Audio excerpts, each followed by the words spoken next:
Hi everyone, welcome back to my channel and another mini vlog.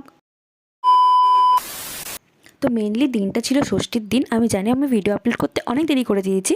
তো যাই হোক, সেদিন সকালবেলা উঠে মা গেছিলো পুজো দিতে, আর সেখান থেকে আমাকে এনে দিয়েছিল ধাগা। তো প্রায় 3 বছর পর আমি ধাগা পরলাম, ভীষণ ভালো লাগলো, কারণ আমি ষষ্ঠীতে প্রায় থাকতামই না বাড়িতে। তো অনেক দিন পর তাল শাঁসও খেলাম। তো সেদিন ব্রেকফাস্টে খেয়েছিলাম ছোলা দিয়ে এরকম একটা চাট, আর সাথে খেয়েছিলাম একটু তরমুজ আর তাল শাঁস। তাল শাঁস যে আমি কতদিন পর খেলাম সেটা বলার বাইরে, মানে বোধহয় 3-4 বছর পর খেলাম। তো ভীষণই ভালো লাগলো খেতে।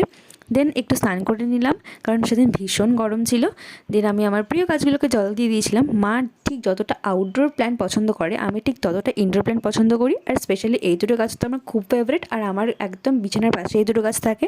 তারপর স্নান করে নিয়েছিলাম একটু স্কিন কেয়ার। তো স্কিন কেয়ারটা করার পর আমি গেছিলাম একটু ছাদে, ভীষণ রোদ ছিল, মেনলি জামা কাপড় তুলতে গেছিলাম। তারপর করে নিয়েছিলাম সেদিন একটা সাদা মাটা লাঞ্চ।